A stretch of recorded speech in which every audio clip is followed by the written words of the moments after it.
Mufasa Bros. Welcome back to the channel, guys. I'll be here with my boy Juztin. Let's go, let's go, Another let's go. champ brought home another mat. You got the Fabled mat this time. What deck did you bring, Juztin? Oh, it's super nice. I'm so happy for this one. Last video, played Ruby Amethyst, and I love the deck, so didn't want to steer too far away from it. Playing Purple Steel, I just feel like it's a good choice. I also feel like it's good into a lot of the decks, and even our worst matchups. The deck can really be successful if you just know. So yeah, Purple Steel, been really good to me so far. All right. Let's get into the deck profile. Let's get into it. All right, so something that I'm playing different compared to everyone else is I'm actually playing 3 Mulan. So this card is super good, in my opinion, just because you can play it and then filter a card. You don't play that much uninkables, but this deck needs a specific curve, especially against specific matchups. So that's why I feel like this is truly vital to the deck, and then just allow you to keep on going. Sometimes you need to dig a card deeper to get into Rose, dig a card deeper to get into Cobra, even a Doc, just to make sure that you can flood the board when needed. So this card was very good for me, and I plan on playing this in the future. All right. We're playing 3 Happy, 4 Captain Hook. I'll put this to the side. You basically have your non-evasive threat in order to challenge, and then you have your Happies to challenge their evasives. I didn't believe in this card before, but now it's just there to basically get rid of those Elsas, Genies that hit your Genie or your Dumbos and able to finish them off. But then even after all of that, you can draw a card with Dumbo. So it becomes super, super good into the mirror match, into Blurple, any deck really that has evasives in their deck. Did you play mine at all? I did not play mine. No, mine, okay. I just think that mine is in a weird place this format. I can definitely see it doing well. It just needs intensive practice in order to make it work. And I already made changes to the deck, but this is what I ran for game, guys. I ran 2 Fire the Cannons. This card is super vital. There's specific lines against Green Blue and Amber Steel that requires this on the draw in order to be worth it. I already made a change to cut it down to 1 just to try it for tonight, but it's still something I'm testing. I think 2 is correct, but if you can get away with 1, then you have another flex spot and utilize your utilities, your tools more in the deck. I've always been a fan of that card when I play steel decks. It's really good, it's really good. So going on to the 2 drops, 4 Doc. Anyone who's playing less than 4, it's questionable. This is the best card in the deck. You gotta play 4 or you're wrong. 100%. This card, I'm sorry, is just the best thing, whether you're going on curve, whether you have all the advantage on the board, whether you don't have advantage on the board.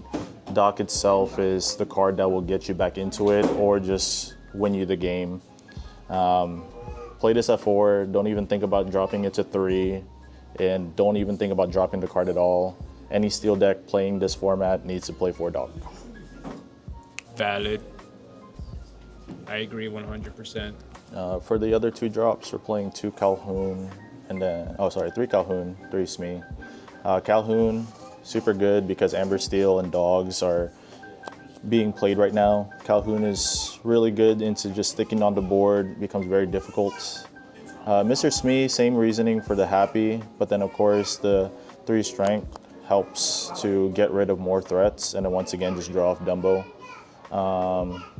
Considering flexing this card, but we'll see from there. Awesome. And then for the last bit, we're playing 2 Madam Mim, Tiny Adversary, and then 1 Hypnotic Strength.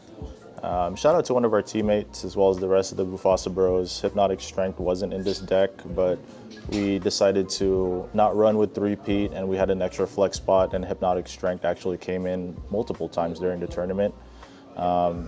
The draw, especially the Challenger +2, while Madam Mim is already on board, or if not, it just became important to finishing off their Genies, finishing off problematic cards like Hades.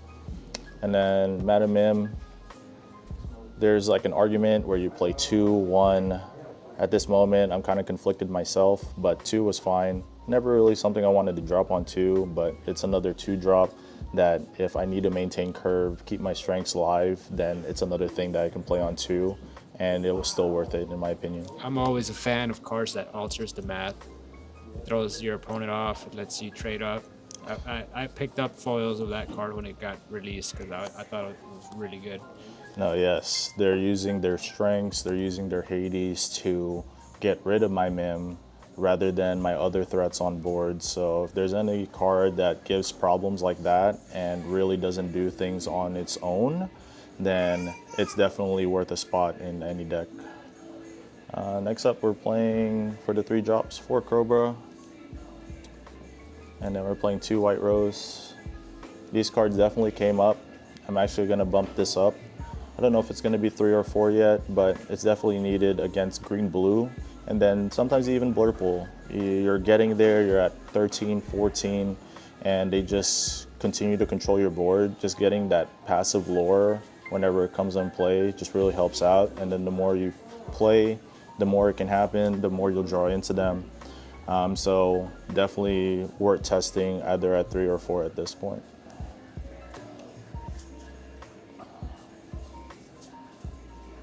Rest of the 3 drops, we're playing 4 Genie. This card's like super good right now. The fact it has 4 willpower, gains evasive, it's so versatile. Max out on these. I can see it being drop out to 3, but considering the impact and how well it is into almost all the matchups, I would actually say just stick with 4. If you really need to cut 1, you can, but I wouldn't recommend it. The stats on that card is insane. It's a 3 drop, 3/4, and then smacks evasives. I picked up a playset of those foil for like 25 cents a piece. Nobody was Now playing you're up, it. bro. Nobody was playing it because I just like the art and the fact that it's a dragon. I was like, I'm just gonna grab these for my collection. Now you're I up, did. bro. All right, so same thing with the Mulan. I wanted to be different, but also wanted to see the potential, and I finally believe that this should be a staple in Purple Steel at least. So we're playing 2 Lilo. Oh, okay. Yeah, so I definitely believe that it could be seen as like a win more card, but it's the same reasoning with Jafar. You want to bump up your characters, but why do Jafar and you have to choose which character to bump up when you can just play Lilo and then everything is bumped up 2 more strength when they challenge. It's just a no-brainer for me. A crazy play was in my top 8, and it wasn't needed, but I drew an Elsa and a Lilo, and I had an abundance of ink because they're just constantly into the unknowning my stuff, Hades my characters. But I had a whiteboard of like 2 Genies, 2 Docs, 2 Yzmas, 2 Dumbos. I played Genie and I played Elsa and Lilo, and then now everything is +2. Like, I kid you not how many times I played this with 2 Docs on board, and I took 2 Docs and then traded with a Hades. Like, there's so much value that goes into this card that now I'm not questioning it. I believe it should just be the staple over Jafar at this point. At the moment, we were playing 2 Petes.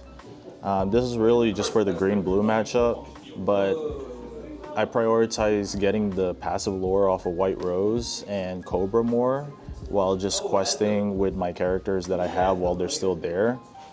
Yes, a good time Pete can be played so that they can't get rid of your board, but at that point I would have to make space to play 4 Pete, and I don't really think that's necessary.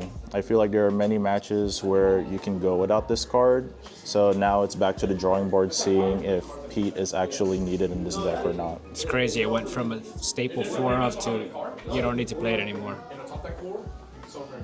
Who knows? We'll see. We'll see. And then the last bit of the 3 drops, we're playing 4 Strength of a Raging Fire. It's the best removal, in my opinion, at the moment. People can say Under the Sea or Hades, but Strength of Raging Fire, if you play the deck properly, they should always be getting rid of the opponent's most valued threats at any given time. All right, and then my favorite, actually no, I'm not gonna lie. This is gonna be the second best of my 4 drops.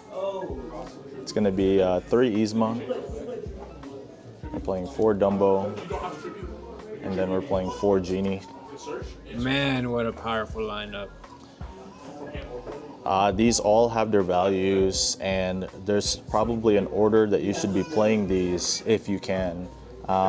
Genie, you always want to play on turn 4. Dumbo, you want to play our 5 or 6 with other evasives on board so you can efficiently use its ability. And then Yzma towards the end of that. I know sometimes it might be Yzma first, but if you can, it would be Genie, Dumbo, and then Yzma. Because really what happens is they're using all of their utilities to get rid of these cards plus whatever else is on your board.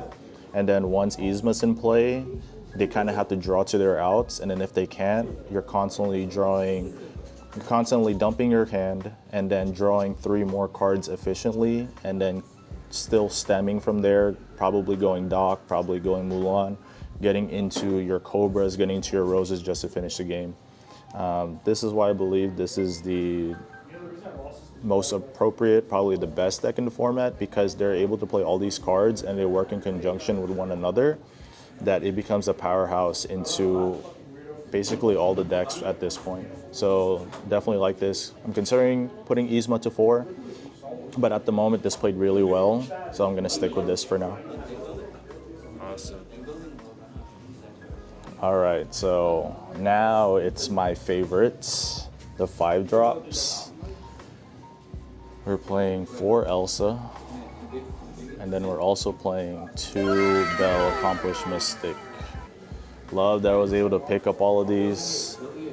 If y'all didn't catch our Ruby Amethyst Jafar set championship list, I did say that I was gonna pick up the gift box once it came out, and that's exactly what I did. That's hilarious. This card still just killing any format that it's in. If it wasn't for this card, this deck would be a lot weaker. So just love what it does. You already know. It just gained more utility with Dumbo, and I just believe it's just gonna keep on getting better and better with each format that comes out.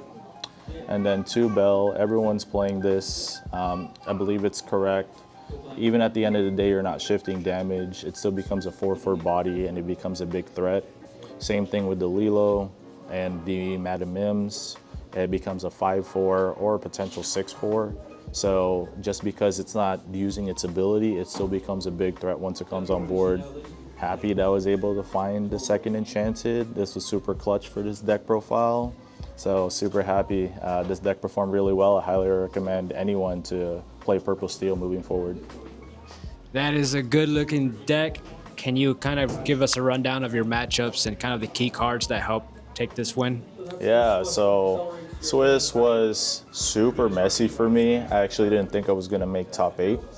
Round 1, did the mirror. I won the die roll, but actually lost, so we went to game 3. I was able to just establish genies, and really that's how you truly win the matchup. So got it there in 3. Round 2, I played against Juztin. He's on Amber Steel, a different version. Very interesting, and actually didn't know how to play it properly enough, and fortunately lost. Game 3, round 3, I played against Luis. Got this one, it was against Green Blue. Round 4 was against Michael. I eventually played him in the finals. He was on Green Blue as well. I felt really good in game 3 and I thought I was gonna win. He had no cards, and then all he does is seep his next card, and then he like flipped it over, it was Under the Sea, and then it was over from there. There's nothing you can do about that, but that's why you run these decks, right? That's nasty. And then round 5, I didn't look at the standings, didn't even think about it. I was at like table 8, and I talked with my opponent, and then I'm just like, yeah, he's just like, well, you got it. I don't think it's gonna matter. And I'm like, okay, cool. Yeah, I'm gonna go home. And I just walked around the store for a little bit and then talked with the homies, told them I was leaving, hopped in my car. And then right before I was gonna get into the highway, I get a call from Danny and he was telling me that, hey, you're in top 8, buddy. Yeah, you need to come back. And I was like, what the heck? So I went all the way back, ran into the store. They're starting top 8, and I'm like, okay. At this point, I'm just completely like phased, like confused. I'm just like, how did that happen? But needed to lock in. Top 8 was the 8 seed, so all of these matches moving forward, I was on a draw. And I played Blurple in my top 8. We went to game 3. I actually went to game 3 in all of them. This one ended with me winning with a board of 2 Yzma, 2 Doc, 2 Genies, 2 Dumbos, and just too much for Blurple to get rid of. He actually played a Rafiki with 19, and the next card off the top was Fire the Cannons, and then that sealed the deal. Next up, in top 4, I played against Alec. He just recently got top 4 at the Lone Star Open in Waco, Texas, so congratulations to him. Another great player, another Blurple player at that. I knew I had my work cut out for me. Same thing, we went to game 3, and he actually played Big Elsa in an appropriate time, and I really thought that the game was over, but we never give up. After that was established, I just top deck into the absolute nuts of Genie, Doc, Genie, and then after that, Calhoun into Doc, into Dumbo, into Doc again. And the whole time he was telling me I thought I had it, and it's just at that point, it was just too much, and then I was able to get it, move on to the finals. I needed to take a break. Michael, you're a great guy, letting me compose myself and just get myself ready for the finals. I already played them in Swiss, but I already knew this was going to be the same. And we go into game 3. Game 1, he does his thing. Game 2, I do my thing. And then game 3, fortunately enough for myself, he was stuck on 6 ink for about 2 turns. If it wasn't for that, or him finding the inkable, he would have been able to Hades the next turn, and it still would have been back and forth, but there maybe have been a possibility that I lost. But because of that, I was able to get the win, get the mat, and just be able to do well so that we can make a video for y'all. So it's pretty good, pretty good. I enjoyed it. It was a lot of fun. I think it's insane that you beat 2 Blurple players on the draw. That's kind of like your worst nightmare. Yeah, I mean, even if I was on the play, I still wouldn't have felt super comfortable because that matchup is known to just be Blurple, Blurple, Blurple. But luckily enough, I was able to just make sure to like focus, make sure that I was able to put myself in those winning positions and just know the matchup. It was great practice for Milwaukee. If any of y'all go, I'd definitely love to see y'all. And yeah, Purple Steel, I think it has a great chance of winning. Awesome, awesome. Is there any shout outs you want to give before we close out? Yes, sir. So always thankful for the Bufasa Bros for letting me join the team. Alvin, Gabe, Kevin, Bronson, all the tech choices that we made and talked about really put the deck into a more solid place, in my opinion. Shout out to everyone else that I test with in Houston, Luis, the Bakers, Danny, Shauna, Mark, Sean, Marco, CJ, Josh, Andrew. There's a lot of y'all, but you know what? If it wasn't for each of y'all, I wouldn't have this many successes, so thank you so much for that.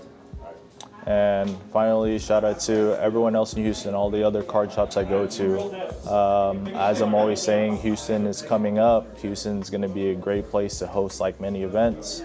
We hope for just more things to come, so stay tuned and hopefully we'll have some more events, more content for y'all as well. Awesome, thanks for your time, Juztin. Appreciate you showing us your deck. We got more content coming soon, so like, comment, subscribe, let us know what you want to see, and we'll keep knocking them out. Peace. Peace.